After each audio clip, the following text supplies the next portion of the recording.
Nigeria produces 90% of global death by terror. 90% of people murdered in the Lord by terrorism, in the whole world, globally by terrorism, are murdered in Nigeria. And the church is quiet, looking for handouts. Nigeria has the greatest and vibrant church in the whole world. From street to street, we see churches multiply to us. The church is quiet.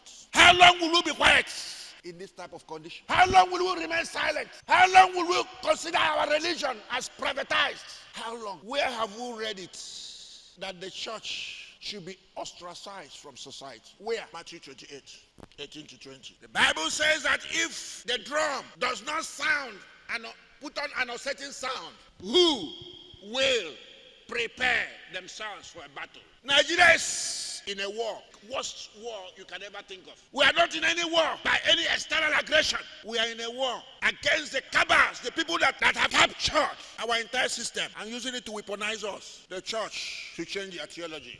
What is the program that will help to equip, empower us to become who we ought to live courageously, to be who we ought to be real ambassadors of Christ here on earth? What? When you talk about Christian citizenship, the sum effect is that God has appointed us. We are kingdom agents on this planet Earth. God cannot do anything here except he does it through you and me. He can't come down from heaven and change things. He will use you. But are we willing? Are we prepared? How do we do that? And that is why Christian citizenship is here.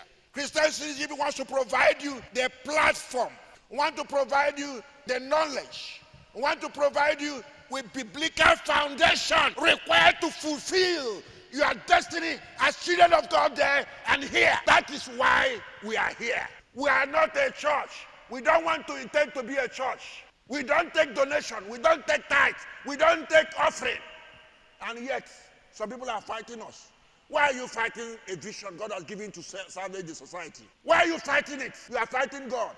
And any man fighting a vision that is based on his word will encounter God in a very sad way. The bloodshed in this country breaks the heart of God. It rains the heart of God day and night. If that does not break your heart, check if you are a Christian at all. God ordained government, Romans 13. When God ordained government, he ordained government as ministers of God. He ordained government and gave them responsibility. He ordained the family and gave them responsibility. He ordained the church and gave them responsibility. But the government of the day has made 90% of the time have never become a right instrument in the hands of God, except by the blessings of few men that have arisen to that standard, like Dr. Lezochi, who God has given to us to demystify that visionary leadership is possible, that transformational leadership is possible, that development is possible, that human flourishing is possible, to elevate the human dignity, whether it's in education, whether it is in health, whether it is in economy of the state. That is the purpose of the state. But a lot that are in position of leadership hijack